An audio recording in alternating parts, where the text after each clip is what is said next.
Welcome to Sister Talks, where we two sisters talk about life, laughs, and sometimes things that make us go, hmm. I am Shanice again, your podcast host of Succeed with Shanice. And I'm still just Janelle. woo! And that is enough. So today I want to start off with Shanice's curiosities. And my curiosity today is, why are Black women still getting on these dating shows? I am so confused why we have not caught on to the framework, strategy, narrative that they keep trying to paint on these dating shows for us. And I can give a little bit of behind my curiosity. I am current. Can I say the show? Louis feels the same way. Can I say the name of the show? You can say whatever you want. Okay. So I'm currently watching the current season of Married at First Sight. And there's a young sister on there who has been very open about her pride in her Blackness. Very open. I think it's a beautiful thing. And it caught my attention to continue watching. And that's where I messed up. And I'm not going to spoil it. So if you haven't watched it, go ahead and watch it. But my concern is these shows continuously put Black women in positions where they are seen negatively, whether in a sexual manner or in an unintelligent, I can't even speak, an an ignorant manner. I was trying to be nice here, but it was plain old ignorance. By episode 3, I think, or 2, it was the second day of the honeymoon. And if y'all watch Married at First Sight, they all get married literally at first sight, and they go on a honeymoon. Like, first episode, marriage. Second episode, honeymoon. And the fact that by episode 2, and I think I don't know how many episodes there are. There's more than 2. We're already with the shenanigans. And especially since we've talked about, or me and you have talked about, like, there's ways folks can, like, edit and chop and screw, or I guess that's not for, anyway, they can adjust footage. They could have edited that out. And so, like, it made me really curious as to why, like, what is the messaging to us that keeps having us be on these shows and represent? Because sometimes we don't have to be. But yeah, that's just my curiosity. Any thought? No, not really. I think the bills are due. And like, ain't no billboard. The flack she about to get. Which I said last time, like, people need to price their dignity and their self-respect a lot higher than what it's priced.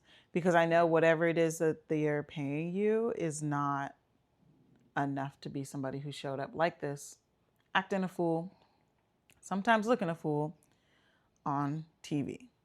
Now, I think there are probably promises being made by the producers, a little bait and switch, especially because there are skin folk who are now in these positions. They have to keep their position. That's true. So now you have to do little sideways things. Again, still selling out, but little sideways things. And I know if you put a Black person in front of me, or Black woman specifically, not a Black, no offense to everybody else, but if you put a Black woman in front of me and she says this, that, and the other, I'm more apt to trust her and be like, oh, okay, well, she won't let me go on the TV looking dumb, and the next thing you know, I'm there, because at the end of the day, who's her boss and who's her boss's boss?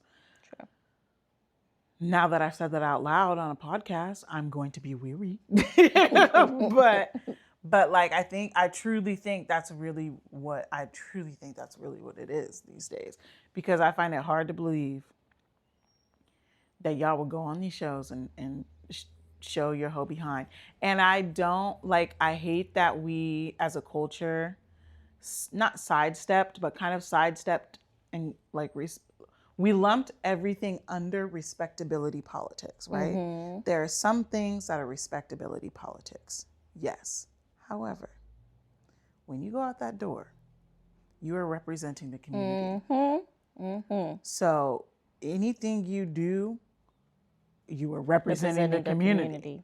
And I think that should not be lost. Now, I'm not saying like you have to straighten your hair and get a perm and and all of these things and be perfect and blase, or what like the Eurocentric view of perfect is. However, everything you say, everything you do, everything you don't do, you are representing not only the community, most importantly, your family, because we all got last names up in here. Mm-hmm. So also you're representing your family, and just do not bring shame unto us. Yeah, and I don't want people to think and go in the comments like I'm not putting accountability on her, because yes, absolutely, she should take full accountability of the things that she said, the things that she did, all of that. What I am saying though is it made me realize even more, just in the light of everything being televised and posted and branding, all that. Now I have to be very careful about who I trust with my likeness. Because, okay, two thoughts. One thought, because when it happened, I'm not going to give away what, go watch it, but when the incident happened, the infamous incident that they keep replaying over and over episodes later, and they're going to replay it at the reunion, I am sure. It's going to be a whole talking point. She knew she messed up. I think what failed her is that she kept perpetuating the topic. She didn't just be like, oh, my bad, and cut it or nip it where she can with the individual that was on the receiving end. And take accountability for what it is she you just said. And I can understand also, and I've seen it in real life, in the moment folks have a hard time to take accountability first, due to either feeling shame or guilt or whatever. But girl, you're on TV. Right. So I wish she leaned in on that, and maybe they didn't. I think we should spoil it so we're not talking around the topic. I feel like it's out now. People should have saw it. Well, I don't want to spoil it because my curiosity is less about that. Oh, okay. It's more about the depiction of Black women. Oh, no.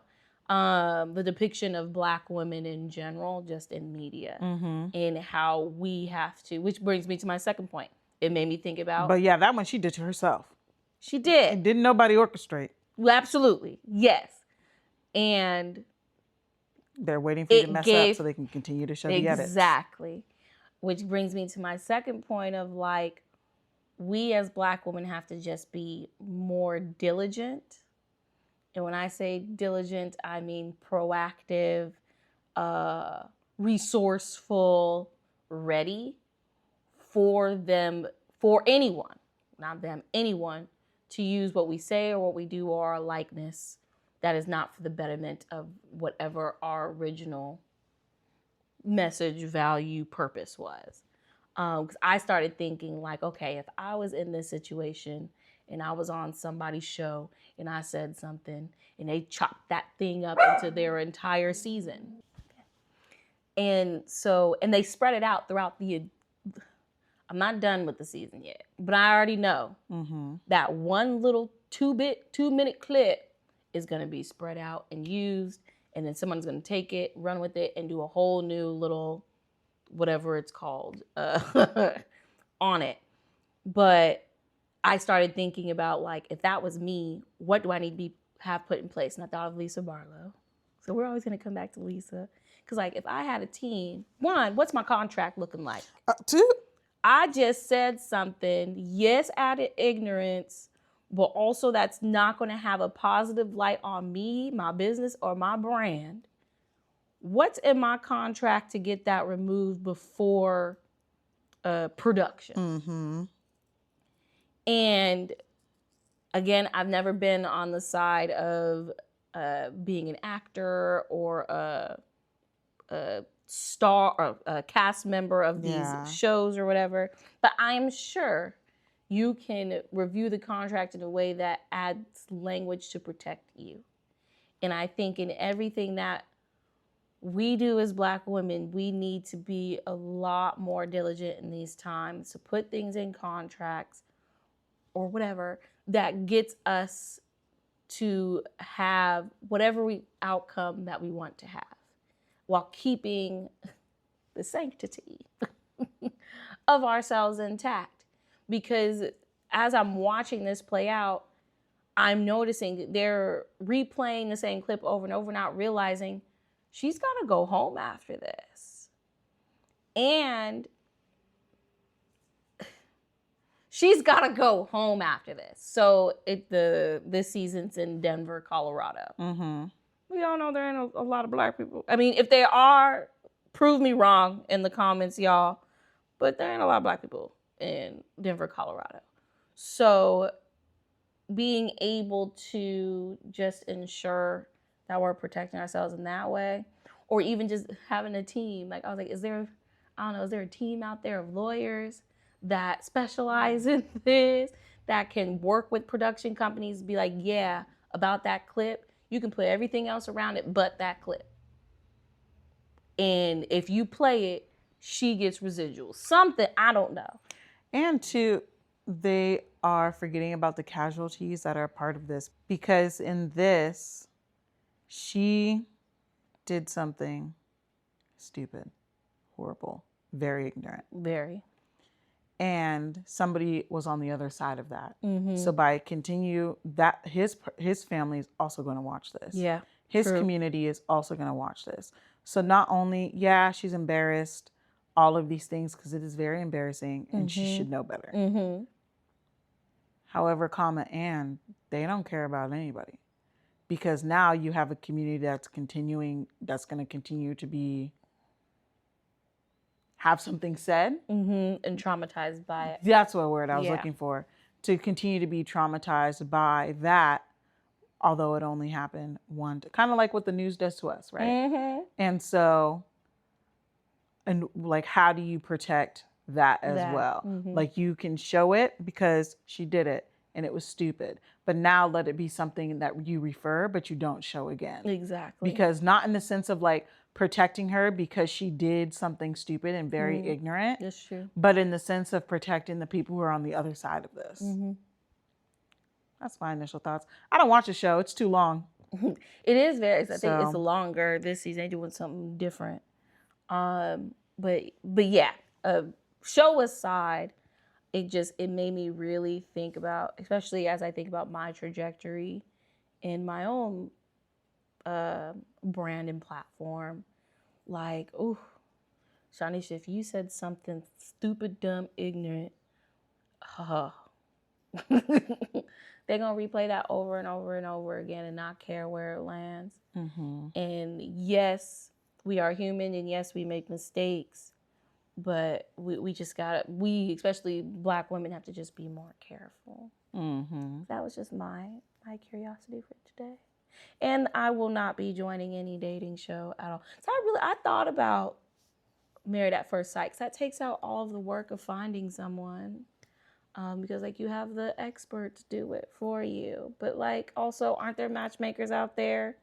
So I would rather do that within the confines and confidentiality of my own space. And on dating shows, I mean, not in this case, maybe, I don't know, I don't watch it, but in the dating shows that I've seen, my man's not on a dating And two, like they play Black women, I think, only to try to get, like we have to extra perform to make the show a hit, while other women on the show get to just exist and be like the silent beauty of the standards of TV, I guess.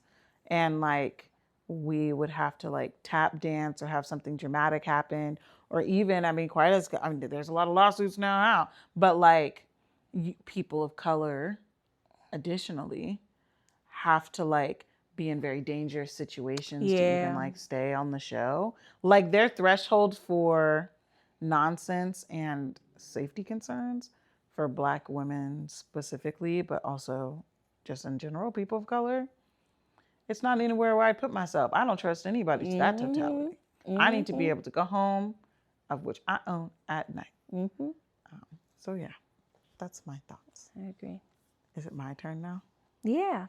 Okay. So I found an ask it and lost it. What the? Well, basically, so I found an Ask HR. Basically, this guy was saying that does he have to sign a document stating his religion because he was wearing a kufi to work. Now, a kufi, thank you, or a kufi cap, is a brimless, short and rounded cap worn by men in many populations of North Africa, East Africa, West Africa, but West Africa, South Asia, and the Middle East. It's also worn by men throughout the African diaspora. This cap has a strong associations with many Islamic cultures and Pan-African pride. You've seen it before during it was registering. Yeah. And the so question is, the HR was trying to say they have to document. They have to write, like, he has to provide a document because they don't know what it is. Correct. Because that's so like, do you have to provide a document stating your religion in order to wear a kufi to work? Well, I will say that is a hard question to respond to in these times because of the recent administrative changes. The laws around what is protected as it relates to religion still stands. And who knows when we wake up tomorrow. So I would actually recommend, and I always say this, look to your handbook. Here we go. Because that gives the outline or the parameters, that's the word I want to use, the parameters in reach that your HR, your managers, your executive leadership, your C-suite, even the board of trustees, what they are allowed to implement, make decisions on, and create any type of resolutions for. So if the handbook says you got to document why you're wearing this piece of article that's related to your religion, and I can only see that being relevant if it's outside of whatever the normal dress code is. I don't see why else that would come up. However, I have seen, that still wouldn't be relevant. So I think that would be the only time that might come up. And so depending on if, y'all have a very strict dress code and that does not adhere to that. So I would check there first on your handbook. And depending on what that language is will help you in then deciding whether or not it is permitted for you to have to. And I'm laughing only because now, me as HR, if you're not harming anyone with it, and if it's not getting in the way of your work, then why is this a conversation? But I also don't know the circumstances surrounding it. Mm-hmm. So I would always err on the side of look to the handbooks, code of conduct, whatever you have at your organization to see if it mentions anything. And if it does not, well, yeah, you don't have to write anything. Nowhere does it state, based on the documentation that you agreed upon when you started that job, that you had to submit some type of documentation as to why you're wearing your religious headdress. Mm-hmm. Or not religious, or just not religious. Yeah. It could just be, yeah. Because it said for Islamic religion and Pan-African diaspora. Oh, like, I see. So religious or cultural purposes. Right. But I will. But it's crazy that Pan-African pride. Okay. But it's crazy that we always have to explain our style, which our style looks good. But like if I were to roll into work in a dashiki, people have questions, but you can wear this like boring button up. Nobody has a question about that. Or your American flag tie, or like, you know, like, and you can look as foolish and boring as ever. But the second somebody gets some style in here, now everybody has some questions. But anyway. And I know that different style, because that's still a style, but just different style. Go on. Yeah, and I know that response, because I hear it all the time, like, well, why is it my job? And I was like, and I always respond like, it's not your job. It's not. You can write the letter and see where it goes from there. But I do feel like having an understanding of what the parameters are within your workplace helps to protect you as the employee, and allows you the resources and the power to hold your employer accountable. Because, again, handbooks, codes of conduct, whatever commitment documents y'all have, your employer drafted that up. So they are the ones who said, this is how we are going to ensure this is a safe workspace and supportive workspace for you. So now you're just learning what that language is so you can hold them accountable. Send them the task. I love Especially that. in these times, man. And I found it, so I want to give credit to where credit is due. It was from user SoundVille XOXO. So hopefully that provided an answer, because you asked that question 6 hours ago. But yeah, that was all I had for Ask HR. Oh, well, maybe I do like this new segment. It doesn't seem too pressure cooker-esque. Because the people give them wrong. I mean, they kind of tussling in these comments. And I would, it depends. I guess on where depends on where you are. Because somebody was like, they're entitled to a letter from your clergy to prove that it's a requirement. But again, if you don't know what it is, because he didn't define it, I Googled. So if you don't know what it is, what it's for, it can be for Pan-African pride. Exactly. Who you gonna ask? Who you gonna ask? And now I'm personally, as fellow HR, and it being International HR Day, I'm gonna hold my HR peers to task. Yeah. Research before you ask anything. And I know sometimes the ask isn't necessarily coming directly from us, but filtering through us to the employee. But take that extra step to really think about what the ask is and how is it going to impact your most valuable asset of your organization. Because while we sit here talking about this man's religious or cultural headdress, I'm sure his performance is amazing. I'm just going to assume. But you're going to have him take time away from his work and then have these feelings around how he feels treated or supported or encouraged to come as his authentic self at his workspace. So I'm just going to leave that there because I realized I was going to go on a... No. Soapbox. I was reading what your fellow somebody done linked to EEOC guidelines on religious exemptions. And that's why I said it very lightly. The So EEOC, she's saying everything as of it states, but it can change. Yeah, because that she's department. saying because then she was like the little handbook and blah blah Mhm. blah. But yeah, 'Cause that's also- all I had. Good tip. Well, maybe I'll put it on my podcast. Yeah. Yeah. Go over to Succeed with Shanice.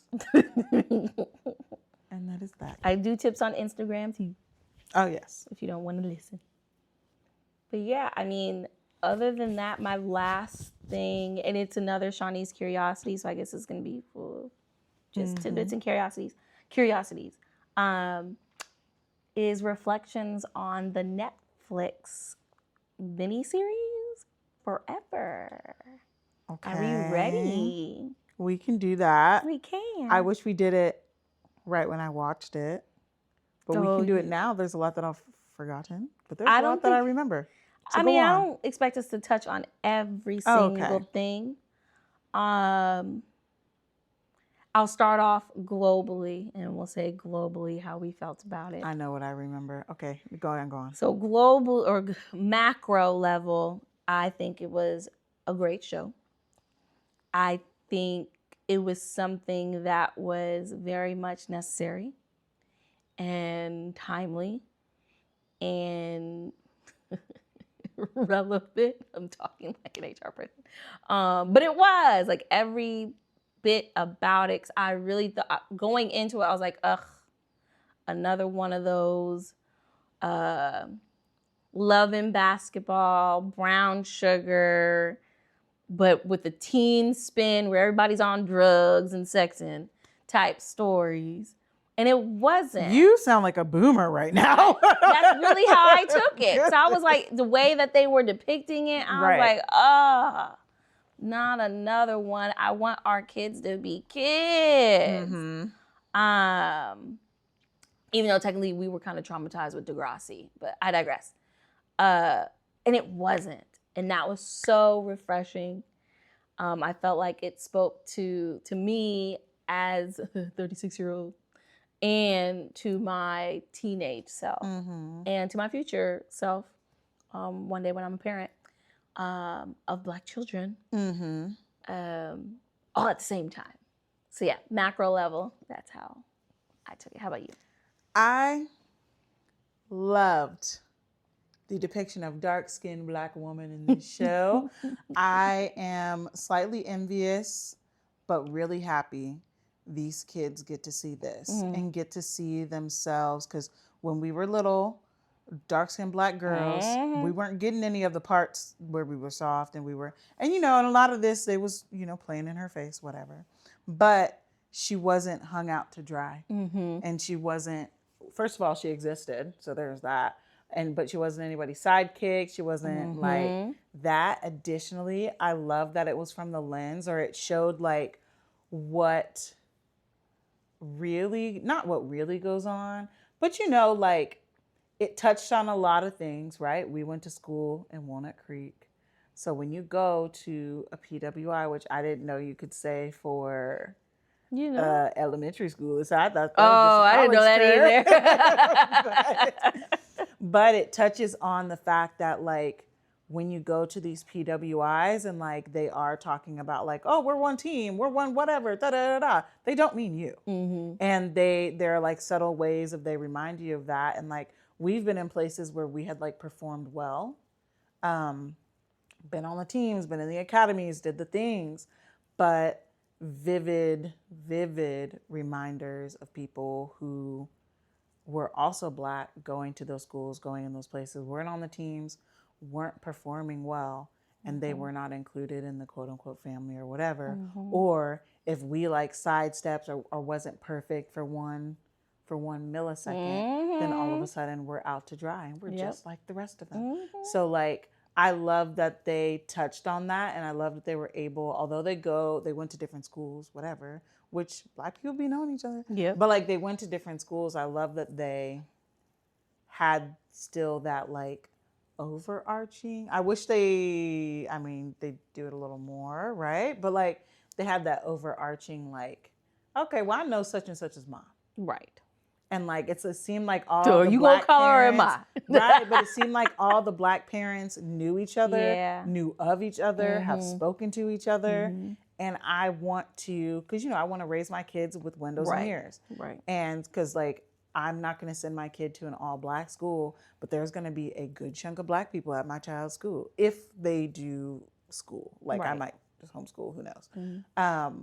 But Well, wait, the education system. but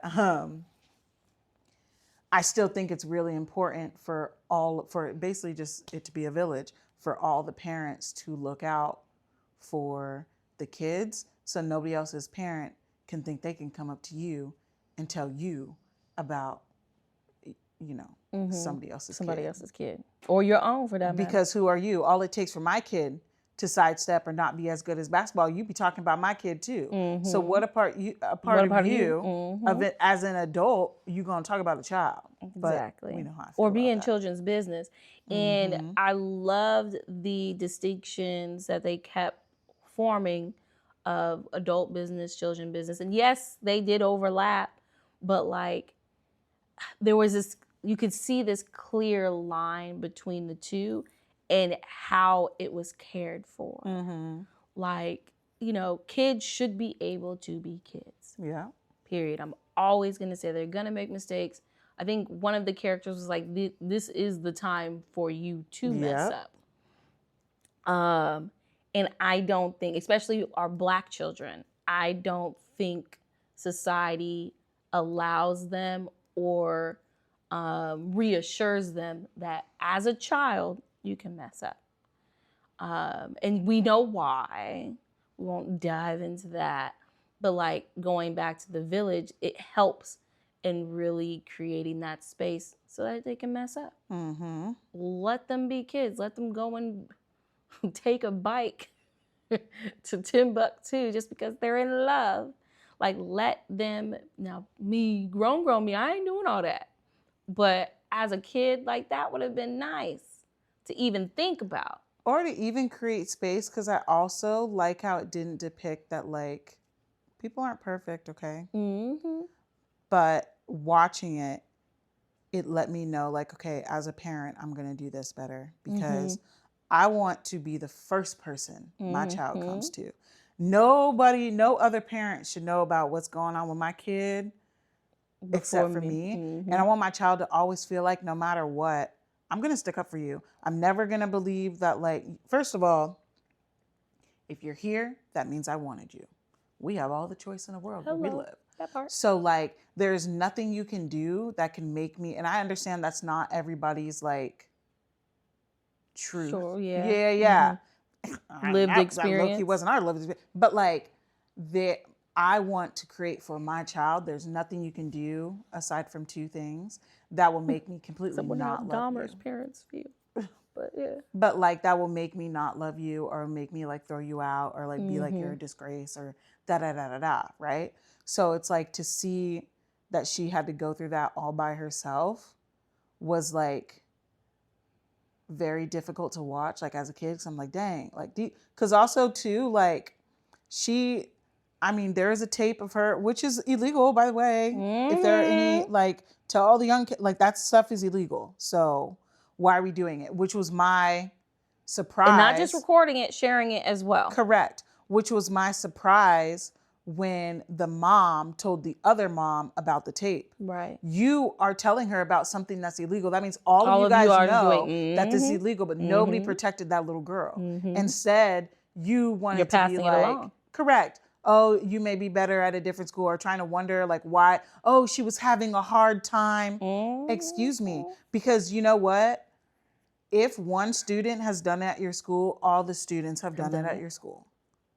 Like just all the students didn't get caught. Check your environment. Correct. And two, if it's my kid that is sharing videos like that, now we need to have a conversation. Because what is it? Why do you even know about this video? That part. What is it about your child that will receive or that somebody can feel comfortable sending them that video and then that video to go beyond him? So it's just like, or him or her, because everybody was up and doing dirt. But it was great to see. And there were several times, a lot of times I cried, but there were several times where I was like, okay, when I'm a parent, I'm going to make sure that I do X, Y, and Z, because I don't want my kids to feel like, first of all, life's hard enough. I don't want them to feel like they have to figure it out on their own. When I've been on this planet twice as long, well, maybe by the time 3 times as long, but twice as long as they've been on the planet. So that's that. And they shouldn't have to learn, like, you're going to learn the hard way. Like, that shouldn't even be an option. No. Granted, yes, I recognize, like, the way childhood was then ain't the same now. There's a lot more things at these kids' fingertips. So it is still a learning curve for parents. And yet, y'all still have experience, like you said, to be able to speak to that, because it's always the same impact. Regardless of the tools and the mechanisms that you're using, it's always going to be similar to the same impact. Especially when it comes to bullying. But one thing that and it just left me. So another thing that I enjoyed, oh, no, it's back. One thing that I really enjoyed, because I cried throughout every episode. Just in tears, had to pause it, had to collect myself, journal, go back to it. Was me being able to nurture the younger me. Because being able to see, and not just the main characters, but kind of all the young people depicted in the show, how they were able to navigate the very challenging and hard conversations and situations. I didn't even have those words back then. So like, I started like apologizing to the younger me for being so hard on myself when I just did. You were a kid, you didn't know. And like being able to be the parent to my younger self to do that also made me feel more comforted in my adultness. To be like, and you are still learning, and you are still growing, and you will still make mistakes. So I thought that was a refreshing experience that was very necessary. And one character I really enjoyed, it was Justin. Like, I really enjoyed watching him. Well, I don't want to give away the thing. Watching him go through all of the scenarios when it comes to being a teenager, trying to figure out school, especially high school, while being divergent, thank you, and preparing for college, and falling in love, and dealing with parents, because that's just part of the game, while also being an older brother. Like, it was how he went about it. I'm adopting some of his habits and insights now. Because even though I'm not juggling like school and nothing like that, maybe one day, again, maybe. Depending on these school loans. I feel like some of the things that he did to just center himself, I don't even do now and probably should, and would show up a better me. At the one time so I am going to spoil it a little bit, guys, but the one episode where he slept for like days.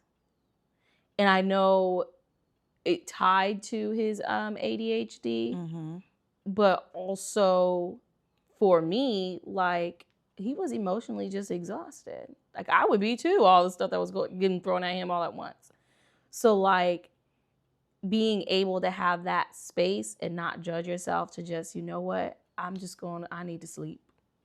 I need to power off, and do that. And then of course have the support system, because nobody interrupted. Nobody was like, hey, clean your room, hey, come eat, hey, nothing like that. Like, they understood it and allowed it. I think ADHD aside, I think we should all give each other more grace in being able to just power off. Right. And two, having the dialogue. Although I didn't really care for the way he went about it, but how the dad went about talking to Justin. Which time? At his birthday party. Oh yeah. But I like Keisha's dad. how he explained to Keisha about what Justin was gonna do and kind of why, but he didn't really have a real reason why.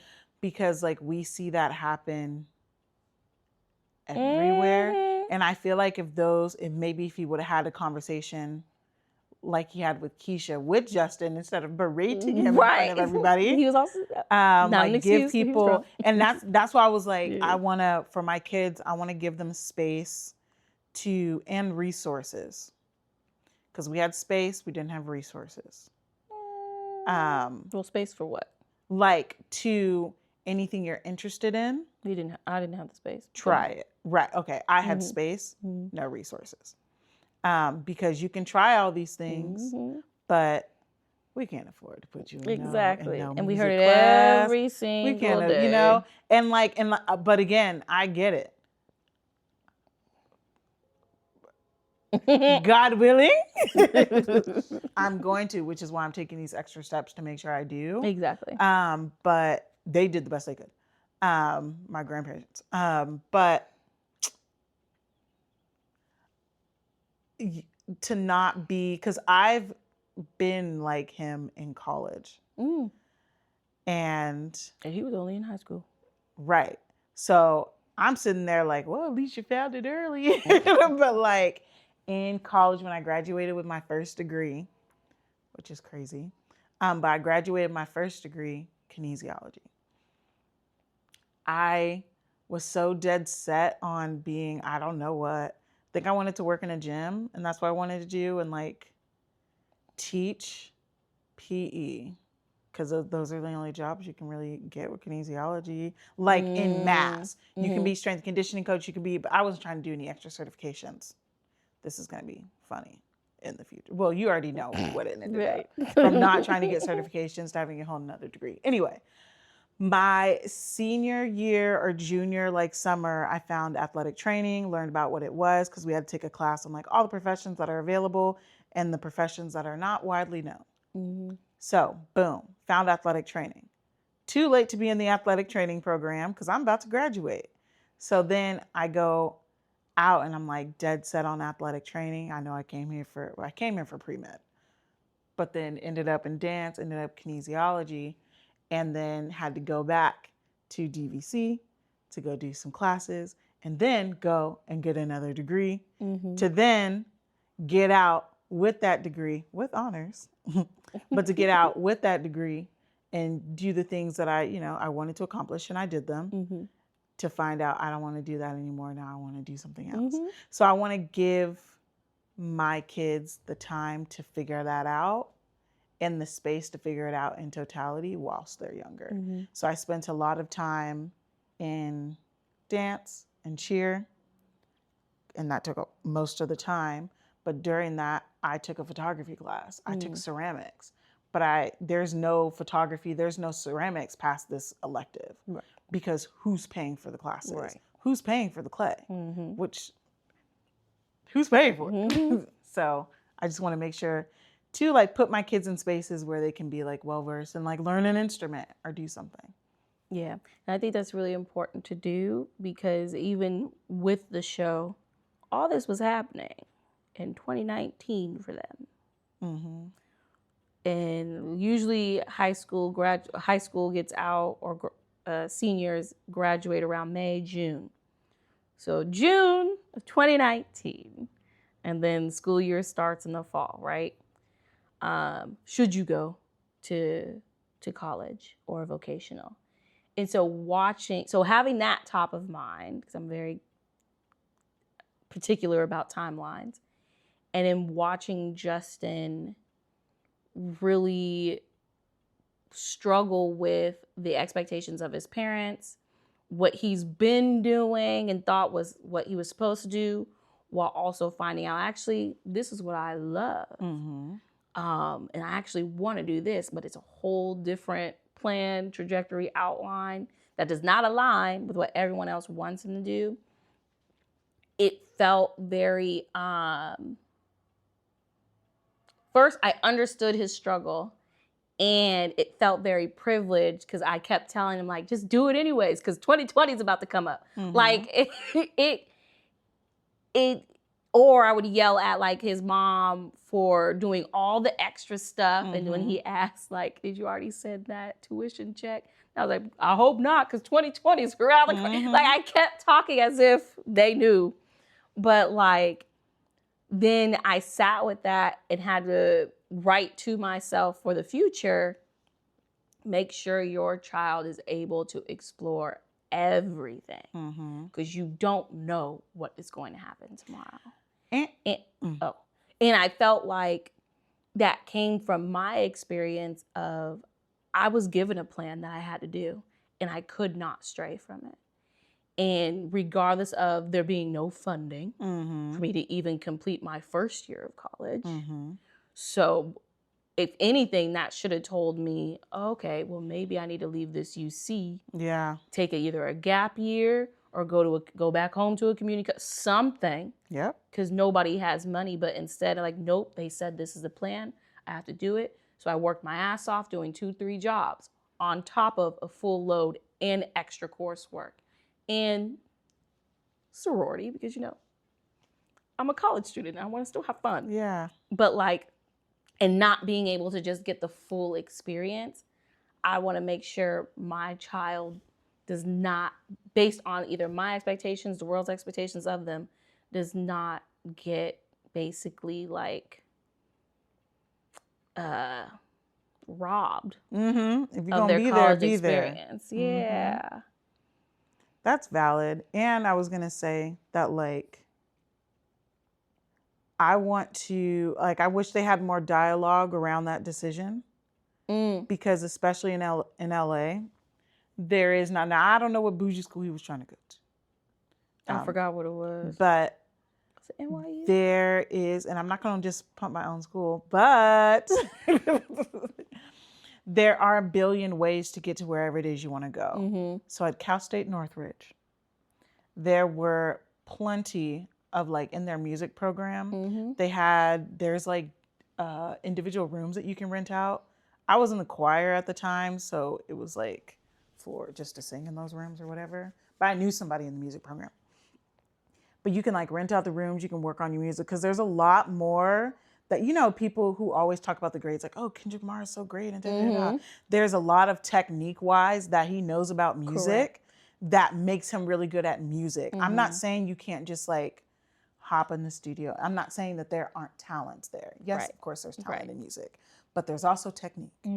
And sometimes you learn those techniques at school. Moreover, you learn to talk to people in other disciplines. So there will be people, like, there's this guy, he was a lawyer, like a music lawyer, like an entertainment lawyer? Yes. And so I'm thinking, I didn't even know that. I thought lawyers are lawyers. I saw as an entertainment lawyer. But he did music and he's an entertainment lawyer. So, like, you need a team if this is what you want to do. So, like, how the dad was being like, well, there's no vocals, well, there's no this, well, there's no that. But he was also very ignorant. He was coming from a place of... But I'm saying, but if you want to just sit down and have this dialogue, like, this is not a track, here's what makes a track, because who's going to do your licensing? Who's going to do your media? Who's going to make sure you have this, that, and the other? The artists that you hear today are not the best in the world. Some are. But the ones you hear today, they just have a good team.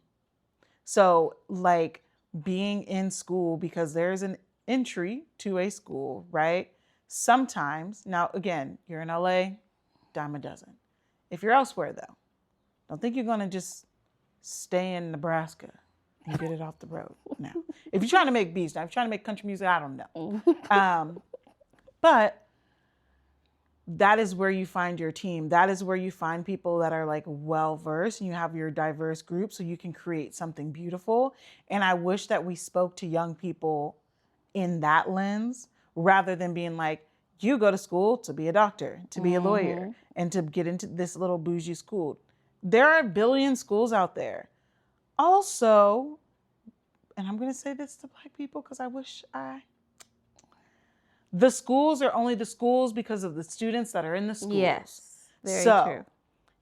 Yes, this school could have been dope just because this person came out of this school at this time. Unless that teacher's still there, you can go to a school and make it amazing. Any school you go to is amazing because you're at that school. So start looking at these HBCUs, see what they have to offer. Start looking at these schools that are out of the country, see what they have to offer.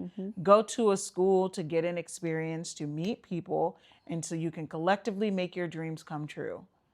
Parents, think with an open mind, because it's not like back in the day where it's just reading, writing, arithmetic. There are so many disciplines and avenues on becoming successful. Absolutely. So you don't have to go to school. And you really don't. I think that's where Justin's mother, because obviously I gravitated to her out of all the parents to try and see like, ooh, do I need to check myself now before I have children? Because I can see her methodology around ensuring that her son is successful, given the various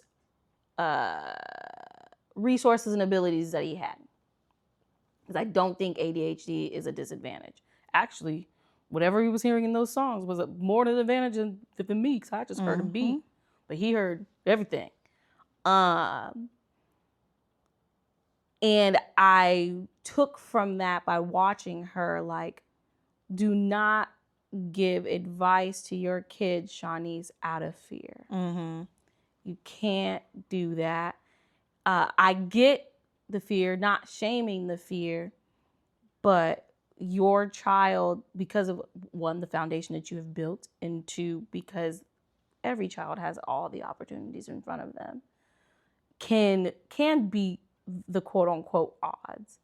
And so instead of trying to pigeonhole them the way that she was doing with Justin into this one narrow lane that worked for her, mind you, because her and her husband didn't go to the same school. He didn't go to school. He's a restaurateur or something, or a chef. He's a chef, because Justin was like sous chef. It's like y'all had two different pathways, both very successful, as we can see. So, but because she only knew what she knew, I had to tell myself, like, do not pigeonhole my child based on the things that I know. Learn what they are interested in. Explore, connect with the people that they're talking about. Don't just say, well, you know, this worked for me before, so this has to work for you. And I feel like we have been given specific talents to allow us to live the life that we are going to live, if that makes sense. So like, I believe a legacy is more of a journey, whereas like I felt like she was like building a house up to then kick him out to where he build another house. When really, like, when you have kids, they're just adding on to what you already built. So it's like, I went to this school, I suffered this, I did this, that, and the other, so you wouldn't have to. So it necessarily doesn't make... I don't want my kids to watch this or listen to this, but it doesn't make a difference whether you go to school or even be successful, or don't go to school and not be successful, right? Because I have made enough money to where you are going to be all right. Now, I want you to be successful because I want your kids to then have some money so that they're going to be all right. But I felt like she was moving as if she has nothing to pass down to him, and that somehow your kid is inherently just going to not be anything. And I think that kind of mindset is maybe, I don't know, a Eurocentric mindset of what they put into our heads, because even when I get scared that I'm not going to be anything, right? And like, I'm not productive in a day. Mm-hmm. I still create hella shit. Mm-hmm. So it's just like, sometimes you just have to let your kids sit down and they'll create something. Right. Like the kids who, oh, you're on video games all day. Now there's a whole industry. Now they know how to code and make the video games. And now they're playing video games and people like me are watching them on YouTube. I'm watching somebody play a video game. And they Because making money off it. these games are good. They play like movies now. The games are good. But like that, you have to, are you being scared can be taken as you not believing in your child. Mm-hmm. And that's what's really confusing, because I'm looking at a really talented child. Mm-hmm. But like, I also, I don't know. I get it, but that's just something, that's what I was thinking of. Like, I want to make sure that I remember that, first of all, my kid is very talented because my kid comes from me, 1. But 2, because our kids are just talented. Mm-hmm. And we are just talented. Mm-hmm. And we are over time. Yeah. But that's okay. We can go as long as we want. That's perfect way to stop, because I would love to hear, and maybe we can pick it back up, because I felt like it low-key ended on a cliffhanger, but also didn't. Like, it ended for me, it ended exactly where it needed to end. Because now it allows the viewer, whether it's someone my age, younger, to be able to dream what those possibilities are for Keisha or for Justin. And Keisha's homegirl, Miss Ally, who didn't get into Stanford. Mm-hmm. That's really sad. Mm-hmm. With all the money that her mama and daddy got, she didn't get into Stanford. And Darius, Justin's friend. Oh, yeah. I think do we know what happened? Yeah, he got his first pick. Yeah. And I think he's playing basketball. That's why he was in the pajamas. Yes. So much. There's so much in the show. So I hope y'all engage with us in the comments. Let us know what you saw or what resonated with you. And maybe we can continue the conversations. Because the conversation does need to be continued. Not just about the show, but about all of the various messaging that I believe was being given back to our community, the Black community, so that we can encourage these kids to really just be kids. I want to say one last thing that I wanted to say in the beginning. One thing about this show that, let me see, especially if you're dark-skinned Black girl, people gonna talk about you bad. They gonna say a whole bunch of stuff even when it's not true. Knowing they doing worse than whatever you got captured in that video doing, if not more often, if not everybody knowing about it. But because it's you, they gonna talk about you bad. And I think that's really interesting and something to remember, and reminded me to be like, because I'll speak for myself. I have trepidation about just being in the public or whatever, blase, in starting this YouTube channel, da-da-da-da-da. My hair's not always gonna be done, all the things. But like, no matter what, people gonna talk about me. No matter what, you can be the best of the best and still not Because she was the best presidency. Track star. Correct. Training with not a big brand. But like, then went on to, that's why I said that school thing, because wherever you are, that's where it is. Because now you're pushing for that school. And like, I wish we had, which it was implemented after we were in school, but I wish we had the power to pick up and change schools, because I would have been out of that thing. Or at least look further than, are they providing financial aid? Right. But like, no, I'm talking about like high schools where we were doing all that labor. I wish we could pick up and decide where our labor is going, but it's like on our talents, but like you get to decide that. And no matter what, people are going to talk about you. So make sure that you are being you. As long as you like you in the mirror, that is all that matters. Literally, that's all that matters. But yeah, that was my last thing. Okay, sorry. Awesome. It's an hour now. Well, thanks, y'all. Have a good rest of your day. Okay, bye.